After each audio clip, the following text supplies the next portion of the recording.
سلام، امیدوارم حال همتون خوب باشه و روز و شب خوبی داشته باشید.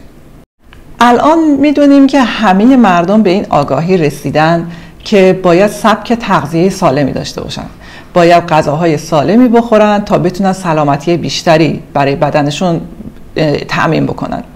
خب تضادهای زیادی که تو این سالهای اخیر، مخصوصا تو این 50-60 سال اخیر برای مردم ایجاد شد، با همین بیماری‌های مختلف شناخته شده و شناخته نشده، باعث شد که همه ما رو بیاریم به سمت این که ما میخوایم تغذیه‌ای بخوریم که هم تمام مواد معدنی، پروتئین ها، ویتامین های بدنمون رو تامین بکنه و هم چاق کننده نباشه و هم بیماریزا نباشه.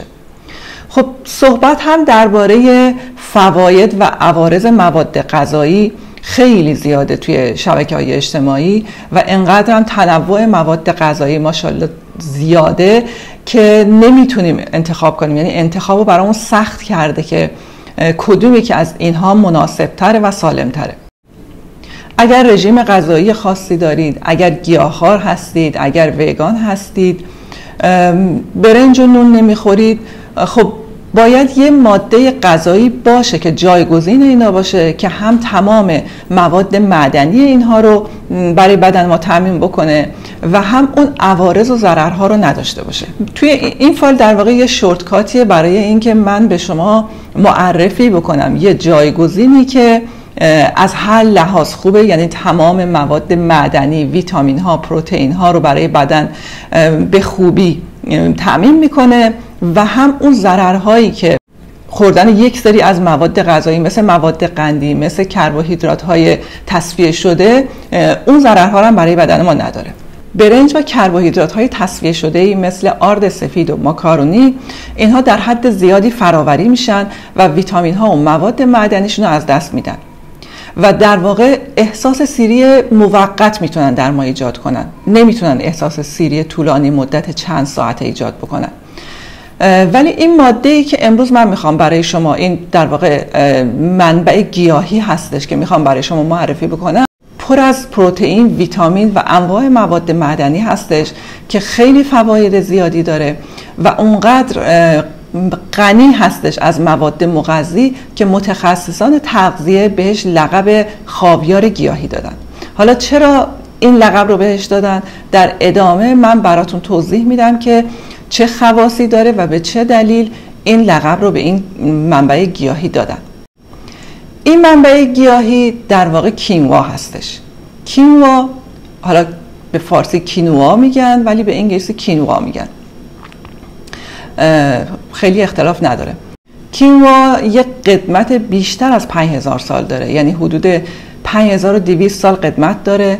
بومی امریکای جنوبیه و مال کشورهای شیلی، اکوادور، پرو، این کشورهای امریکای جنوبی هستش و امروز من میخوام درباره فوایدش، انواعش، طریقه پخت و مصرفش و در آخر درباره عوارضش هم صحبت بکنم. پس در ادامه ویدیو همراه من باشید. دانه کینوا در جهان، مخصوصا در این سالهای اخیر، به عنوان یک منبع غذایی سالم شناخته شده به خاطر اینکه گلوتن فریه، یعنی کلا ذاتاً این دونه گلوتن فریه، هیچ گلوتن خاصی نداره، کالری خیلی کمی داره و ارزش غذایی خیلی بالایی داره که تمام افرادی که رژیم‌های غذایی میگیرن، وگان هستن، گوشتخوار هستن، گیاهخوار هستن و حتی فضانوردان برای سفرهای فضایی طولانیشون از این منبع غذایی برای اینکه تمام پروتئین ها و مواد معدنی به بدنشون برسه استفاده میکنن. یعنی همه افراد دارن استفاده میکنن و کینوا نه طبع گرم داره نه طبع سرد داره، به خاطر همین همه افراد با هر طبعی میتونن ازش استفاده بکنن. این دانه کینوا نه تنها فیبر خیلی بالایی داره بلکه انواع ویتامین ها، پروتئین ها، مواد معدنی شامل منگنز، منیزیم، فسفات، فسفر و فولاد هستش و آنتی اکسیدان های خیلی قوی داره که آنتی اکسیدان ها هم که میدونیم ضد سرطان و ضد التهاب هستن. به غیر از این کینوا یه منبع غنی از پروتئین هستش، یعنی کلا خود دانه کینوا یه پروتئین کامله. یعنی چی؟ به این معنی که تمام 20 اسید آمینه و مخصوصا 9 اسید آمینه ضروری بدن رو در خودش داره. اسید آمینه ها مواد تشکیل دهنده پروتئین ها در بدن هستند و از مهمترین مواد مغذی ضروری بدن هستند. پروتئین ها هم که برای حفظ سلامت و کارکرد بدن لازمه. در واقع 185 گرم کینوای پخته شده، 185 گرم میشه حدود 1 فنجان. در واقع 1 فنجان کینوای پخته شده حدود 8 تا 8.5 گرم پروتئین داره و 5 گرم فیبر داره. چون کربوهیدرات 50% انرژی بدن ما از طریق کربوهیدرات ها تامین میشه. کربوهیدرات ها برای بدن ما ضروری هستند ولی در حد خیلی کم. وقتی که ما مثلا در موقع نهار و شام 1 بشقاب پر برنج میخوریم، بعد نون میخوریم، کیک و شیرینی میخوریم، انواع نوشیدنی های پر از مواد قندی و کربوهیدرات ها رو میخوریم، خیلی بیشتر از حد مورد نیاز بدن ما میشه و به خاطر همینه که باعث افزایش وزن، چاقی شکمی و انواع بیماری ها میشه. و پروتئین توصیه شده برای مصرف روزانه هر انسانی حدود 0.8 میلی گرم به ازای هر کیلوگرم از وزن بدنه. یعنی اگر شما 75 کیلوگرم وزنتونه، روزانه 60 گرم پروتئین برای بدن شما نیازه. و این به خاطر همین باعث میشه که تمام گوشتخواران، گیاهخواران، ویگان ها همه بتونن از این استفاده کنن و پروتئین مورد نیازشون رو تامین بکنن. مثلا توی کشورهایی مثل کشورهای آسیای شرقی، حالا چین بیشتر من توضیح میدم، روش تغذیهشون اینجوریه که اول با فیبر و سبزیجات شروع میکنن و سبزیجات هم همیشه میپزن، یعنی سبزیجات رو خام نمیخورن. مثل ما مثلا سر سفره سبزی خام بخورن یا سالاد بخورن، از این چیزا ندارن. هرچند تو رستوراناشون سالاد دارن ولی سبزی رو هیچ وقت خام نمیخورن. حتی کاهو رو، تمام سبزی ها رو یا بخارپز میکنن یا 30 ثانیه تو آب داغ میندازن بعد در میارن، یعنی همیشه میپزن میخورن. اول با فیبر و سبزیجات شروع میکنم، بعد با پروتئین و چربی که انواع گوشت هستش که اونها هم بیشتر گوشت خوک میخورن و در آخر هر کدوم اندازه 1 پیاله کوچیک برنج میخورن، یعنی برنجشون در همین حده و در آخر غذاشون میخورن. حالا چرا کینوا با اینکه کربوهیدرات داره بهتر از برنج و لوبیا و یه سری از غلات هستش؟ به خاطر اینکه برنج، لوبیا، غلات اینها کربوهیدراتشون نسبت به پروتئینشون خیلی بالاتره. وقتی ما میخوریم در واقع کربوهیدرات بیشتری وارد بدنمون میشه. ولی کینوا گیاهیه که گفتم یه پروتئین کامله و درصد پروتئینش نسبت به کربوهیدراتش خیلی بالاتره. در واقع کینوا حدود 120 نوع در جهان وجود داره از دانه کینوا، ولی 3 نوعش تو جهان شناخته شده تره و بیشتر فروش میره که کینوای سفید، کینوای قرمز و کینوای سیاه هستش. کینوا به خاطر پروتئین ها، ویتامین ها، مواد معدنی، آنتی اکسیدان ها و فیبری که در خودش داره به مقدار زیاد باعث سلامت مغز میشه، باعث کارکرد بهتر روده و پاکسازی روده ها میشه، حجم مدفوع و افزایش میده و عبور اون از روده ها رو آسان تر میکنه و مشکلاتی مثل یبوست رو کاهش میده. به خاطر فیبر خیلی زیادی که داره، برای افرادی که یبوست دارن خوردنش خیلی مفیده، برعکس یه سری از غلات مثل برنج و نون که باعث یبوست میشه، ولی کینوا باعث میشه که روده ها بهتر کار بکنن و جلوی مشکلاتی مثل یبوست رو میگیره. کینوا به خاطر اینکه حاوی منگنز و فیبره میتونه جذب قند در جریان خون رو کاهش بده و باعث تنظیم سطح قند خون بشه و به خاطر همین خطر ابتلا به دیابت رو در افراد کاهش میده.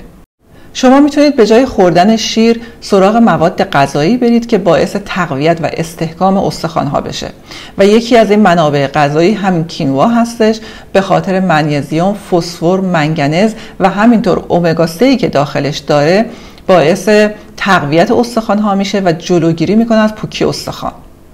کینوا همینطور میتونه به باکتری‌های مفید در روده کمک بکنه، التهاب رو از بین ببره، یعنی نه تنها خوردن کینوا باعث التهاب در بدن نمیشه، بلکه به سیستم تقویت ایمنی بدن هم کمک میکنه تا التهاباتی که در بدن وجود داره از بین بره. و به خاطر داشتن این ترکیبات ضد التهابی و منیزیم و پتاسیمی که درونش داره باعث حفظ سلامت قلب و عروق میشه. پتاسیمش باعث پایین آوردن سطح فشار خون میشه و منیزیم باعث میشه که خطر مشکلات قلبی و سکته قلبی رو کاهش بده.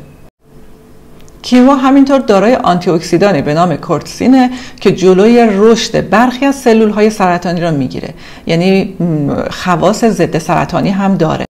مصرف پروتئین و فیبر برای کاهش کالری دریافتی در طول روز خیلی مهمه و همونطور که من تو اکثر فایلام گفتم، پروتئین و فیبر باعث ایجاد احساس سیری و جلوگیری از پرخوری میشه و کینوا هم به خاطر اینکه منبع غنی از پروتئین و فیبر جلوی پرخوری رو میگیره، باعث میشه که کالری کمتری به بدن ما برسه و در واقع باعث کاهش وزن هم میشه. خب حالا میریم سراغ طریقه پخت و مصرفش.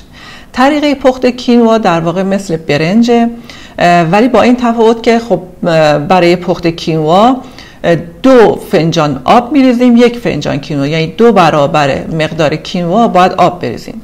بعد هر 1 فنجان کینوا بعد از پخته شدن حدود 2 فنجان به شما کینوا میده و شما این رو توی آب میریزید، توی آبی که در حال جوشه.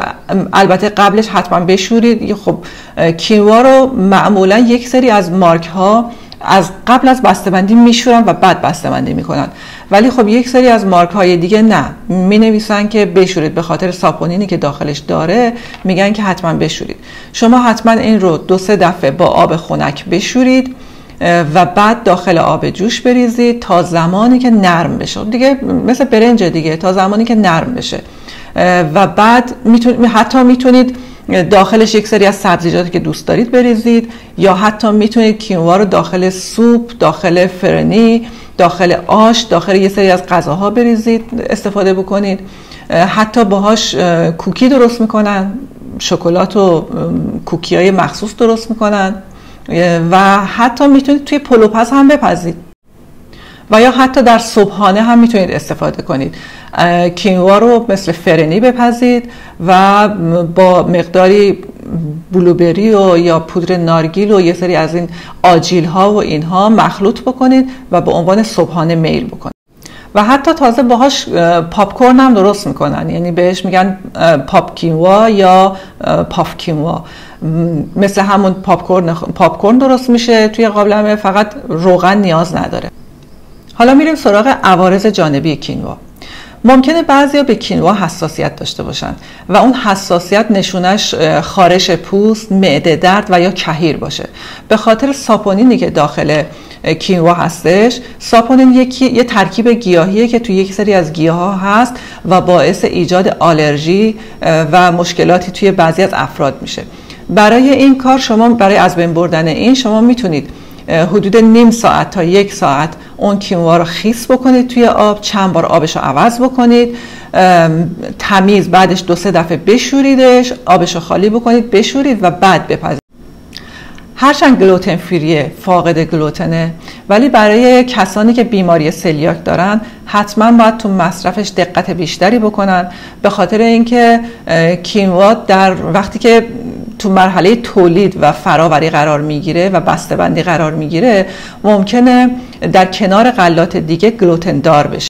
موقعی که شما میخواید کینوا بخرید حتما دقت کنید که روش برچسب گلوتن فری یا فاقد گلوتن حتما نوشته شده باشه.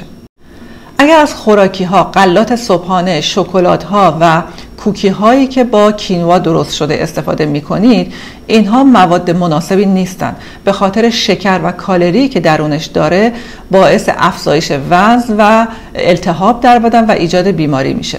پس بهتره که از خریدن اون غلات صبحانه و کوکی های آماده خودداری بکنیم. امیدوارم این برنامه هم برای هممون مفید بوده باشه، ازش استفاده بکنیم و سلامتی بیشتری رو برای خودمون و خانوادهمون تامین بکنیم. روز و شب خوبی داشته باشید.